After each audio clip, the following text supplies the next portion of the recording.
Tere, olen Ingrid Soogenpits. Olen psühholoogilise esmaabi koolitaja, laste heaolu spetsialist ja abipolitseinik. Täna räägime suitsiidiennetusest. Politsei ja Päästeameti ametnikud puutuvad inimestega kokku väga erinevates olukordades. Ja igas neist võib tekkida hetk, kus inimene vajab rohkem kui lihtsalt teie ametist lähtuvat abi. Ta võib vajada mõistmist, märkamist või suunamist õige toe juurde. Esmareageerijana olete sageli need, kes jõuavad abivajajani kõige kiiremini. Inimene võib olla segaduses, väga ärevas seisundis või lihtsalt halvas olukorras. Just sellistel hetkedel on teie rahulik kohalolek, selge suhtlus ja oskus märgata esmapilgul varjatud märke suure väärtusega. Kui te olete ametnik ja inimesed tulevad teie juurde vastuvõtule mõne konkreetse mure või küsimusega, siis sageli avanevad ka muud teemad. Mõni tunneb end üksinda, mõni vajab lihtsalt kedagi, kes kuulaks ja mõne jaks on täitsa otsakorral. Teie roll ei ole lahendada kõiki probleeme, aga teil on võimalus anda inimesele tunne, et ta pole oma murega üksi ja suunata ta vajadusel edasi. Rutiinseid kontrolle teostades võib kohtumine olla juhuslik, aga mõnikord võivad just nende käigust silma jääda märgid sellest, et inimesel on keeruline.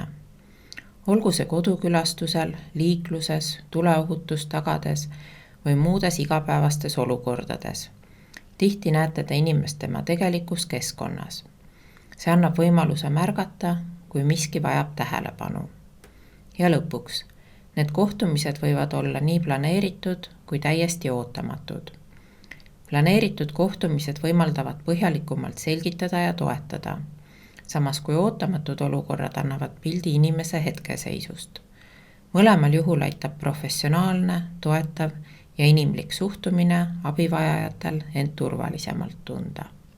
Ärevas olukorras on inimese jaoks kõige olulisem see, et keegi loob temaga turvalise ja selge kontakti.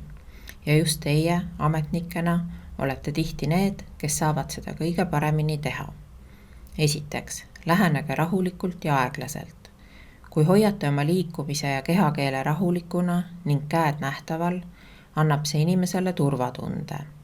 Ärev inimene reageerib väga kiiresti väikestelegi liigutustele, seega teie rahulikkus aitab tal end paremini koguda.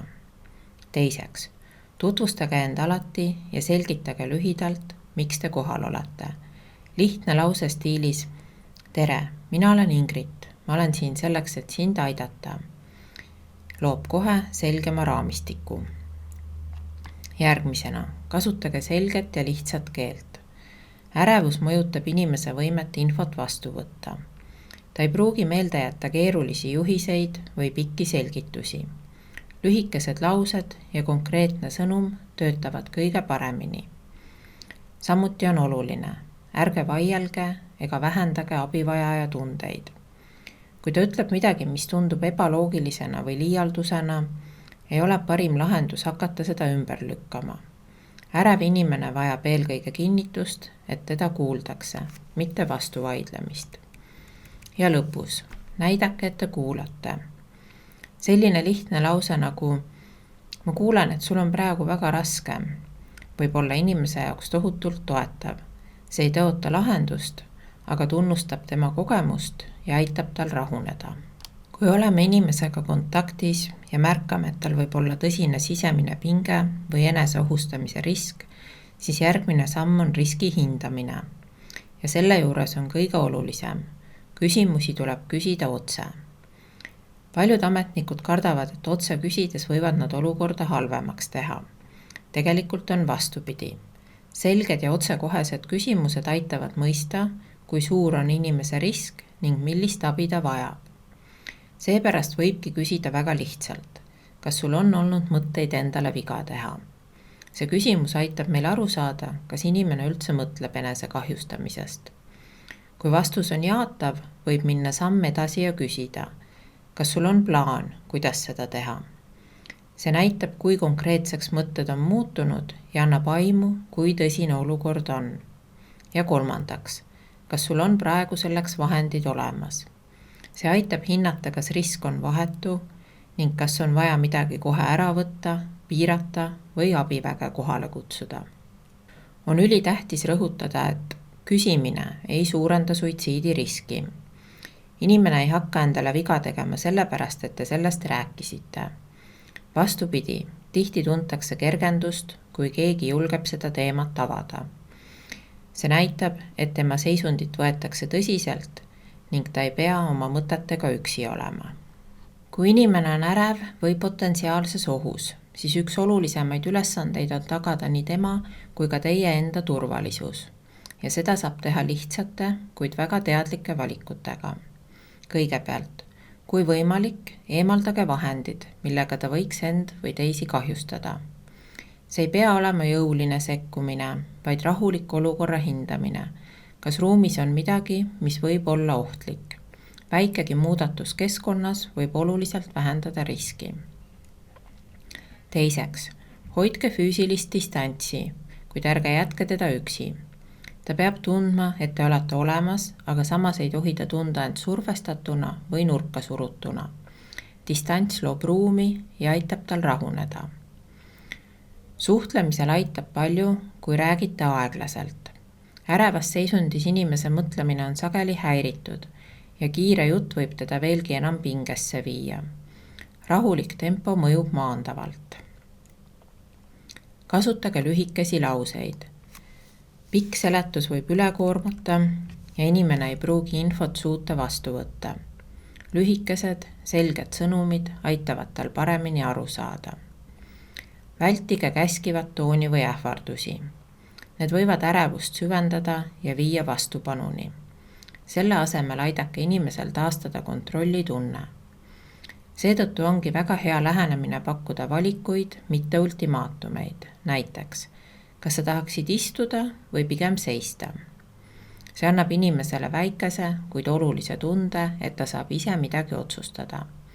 Ja lõpuks, kinnitage, et abi on olemas ja ta ei ole üksi.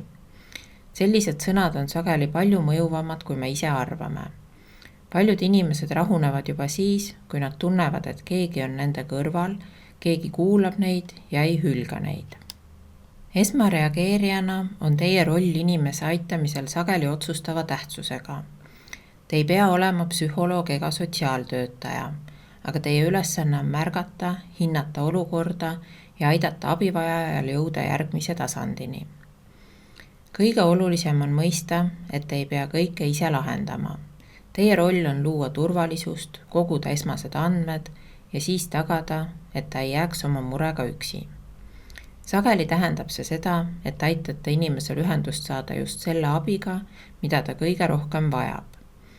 Näiteks võib olla vajalik kiirabi kaasamine, kui inimene on füüsiliselt ohus, tugevalt ärev või suitsidaalse käitumise vahetusriskis. Kiirabi suudab pakkuda meditsiinilist hinnangut ja vajadusel kiiret sekkumist. Mõnel juhul on vaja erakorralist psühhiaatrilist abi, eriti kui inimene väljendab selgeid eneseohustamisi mõtteid või on tal raskusi reaalsusega kontaktis püsimisel. Teie roll on hinnata, kas oht on vahetu ja käivitada vajalikud protseduurid. On olukordi, kus kõige sobivam järgmine samm on sotsiaaltöötaja. Teda võib vajada inimene, kellel on elulisi raskusi, hooldusvajadus või kes vajab pikemat tuge, mis ei ole otseselt meditsiiniline. Ja lõpuks, väga sageli on oluline pere või teiste lähedaste kaasamine. Nemad on need, kes saavad jätkata inimese toetamist pärast seda, kui esmane kriis on möödas. Teie saate aidata hinnata, kas inimese ümber on olemas toetav võrgustik ja vajadusel nendega ühendust võtta. Esmareageerijana olete seega justkui värav. Te juhatate inimese edasi õigesse kohta ja kindlustate, et ta saaks edasist abi. Kui töötame inimestega, kes on ärevad, hirmunud või kriisis, mõjutab see paratamatult ka meid endid. Sellepärast on oluline meenutada, et enesehoid ei ole luksus, see on töö osa. Hästi toimiv ametnik on see, kes hoiab omaenda mootori tule kustus ja suudab seetõttu ka teisi paremini toetada. Kõigepealt tasub mõelda sellele, mida saad igapäevaselt või rutiinselt enda heaks teha. Need ei pea olema suured asjad. väikesed regulaarsed tegevused nagu pauside võtmine, füüsiline liikumine, mõni rahustav harjumus või kolleegiga jutuajamine. Need aitavad hoida närvisüsteemi tasakaalus. Teiseks, kuidas sa valmistud ette olukordadeks, mis võivad tekitada ärevust?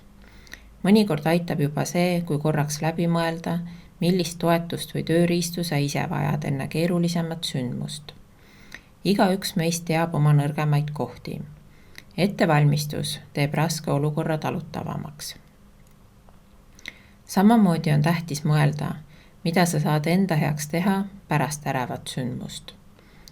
Keeruline olukord jätab kehasse ja mõtlemisse jälje. Peale sündmust tasub korraks peatuda, hingata, võtta väike paus, vajadusel arutada juhtunut mõne kolleegi või oma juhiga. Need väikesed sammud aitavad vältida seda, et pinged kuhjuksid. Ja lõpuks, väga oluline on endalt küsida, kuidas ma saan aru, et mu mootorituli on põlema läinud. Igaühel on omad märgid. Mõni muutub hajameelseks, mõni ärrituvaks, mõni tõmbub endasse. Seda tasub märgata varakult, enne kui ülekoormus päriselt kohale jõuab. Enese eest hoolitsemine ei ole isekus ega nõrkuse tunnus. See on eeldus, et suudad olla abiks teistele ja seda ilma ise läbi põlemata. Hoidke ennast ja aitäh teile!